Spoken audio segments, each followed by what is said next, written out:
बहस बस पॉलिटिक्स पे चल रही है। जिस तरीके से लगातार पत्रों का दौर जारी है और जिस तरीके से आगरा में कांग्रेस कार्यकर्ताओं का जो धरना प्रदर्शन जारी है, इसको लेकर के पूरे देश के केंद्र में हजार बसों की राजनीति छाती हुई दिखाई दे रही है।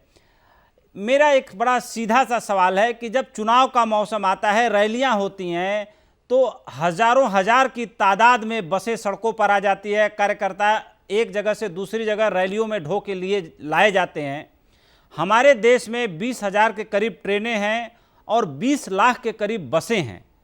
ऐसे में कुल प्रवासी मजदूर करीब 8 करोड़ ही हैं जो एक जगह से दूसरे जगह जाना चाहते हैं, बेचारे जा नहीं पा रहे हैं, परेशान हैं। ऐसे में मैं बीजेपी की सरकार या केंद्र सरकार को कटघरे में नहीं खड़ा कर रहा हूं, लेकिन इतना जरूर आपसे पूछना चाह रहा हूं कि क्या केंद्र सरकार अगर इच्छा शक्ति दिखाती तो जो क्षमता 9-10 करोड़ लोगों को एक दिन में बस और ट्रेन को मिलाकर ढोने की है, वो क्या इतने दिनों में 8 करोड़ मजदूरों को एक जगह से दूसरे जगह नहीं पहुंचाया जा सकता सभी राज्यों से कोऑर्डिनेट करके? आप मुझसे ही पूछ रहे हैं ना? जी, आपसे पूछ रहा हूं। फिर से सवाल करूं? उपेंद्र जी अभी नहीं, ठीक है, आपका सवाल मैंने सुन लिया जी। देखिए, आप जब अलका जी से पूछ रहे थे तो मैं पीयूष गोयल जी का बयान वो कहना चाहूँगा जिसमें उन्होंने राज्यों से संपर्क करके ये कहा कि आप लोगों को ट्रेन की जो आवश्यकता है उसको हमको बता दीजिए। पश्चिम बंगाल ने 19 ट्रेनों का विवरण दिया, उससे अधिक ममता जी ने को आवश्यकता नहीं थी। उत्तर प्रदेश के मुख्यमंत्री श्री योगी आदित्यनाथ ने लगभग 500 बसों ये ट्रेनों की संदर्भ की बात कही, और जब तक राज्य सरकार के तरफ से सूची नहीं आएगी तब तक के निश्चित रूप से जान लीजिए कि मजदूर नहीं जा पाएंगे। मैक्सिमम स्थिति क्या है? महाराष्ट्र में मजदूर फंसे हुए हैं, राजस्थान में मजदूर फंसे हुए हैं, छत्तीसगढ़ में मजदूर फंसे हुए हैं, कुछ मध्य प्रदेश में भी फंसे हुए हैं, कुछ कर्नाटक में भी फंसे हुए हैं। लेकिन आप भी जानते हैं उपेंद्र जी, हम लोग भी जानते हैं कि महानगरों की स्थिति ऐसी है जिसमें लोग कमाने खाने के लिए जाते हैं। तो महाराष्ट्र से अगर कोई सूची नहीं मिलेगी, राजस्थान से सूची नहीं मिलेगी, तो स्वाभाविक रूप से किस स्थान पर भारत सरकार अपने ट्रेनों को भेजेगी। जहां तक बसों की बात है, बस के संदर्भ में राज्यों का उस पर पूरा का पूरा नियंत्रण होता है।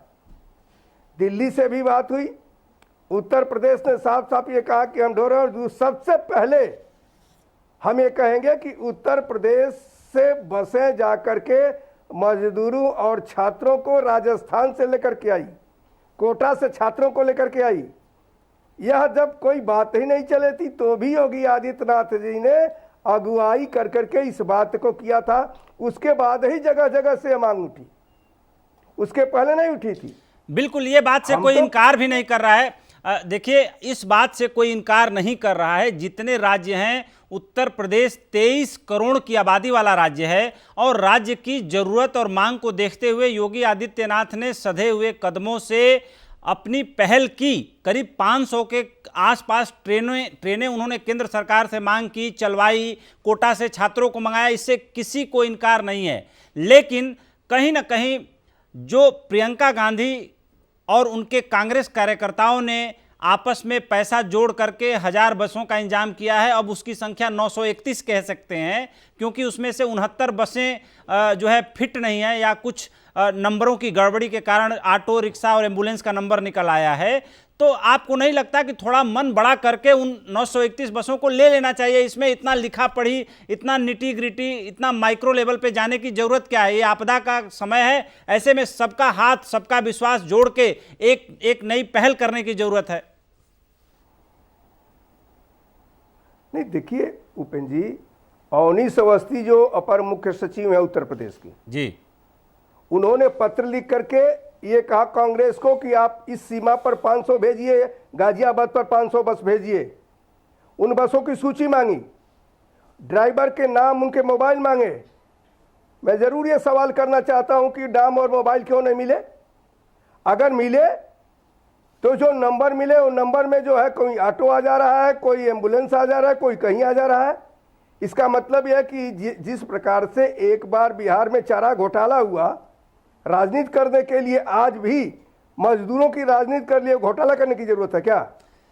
और अगर बस देनी थी, मजदूर आ रहे हैं महाराष्ट्र से, मजदूर आ रहे हैं राजस्थान से, मजदूर जा रहे हैं छत्तीसगढ़ से मध्य प्रदेश होते हुए, क्या वह बस है अलका जी हम आपके पास आएंगे। उन राज्यों को नहीं दी जानी चाहिए थी क्या?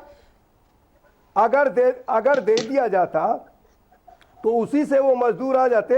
उत्तर प्रदेश में राजनीति करने के लिए 1000 बसों की बात कही जा रही है।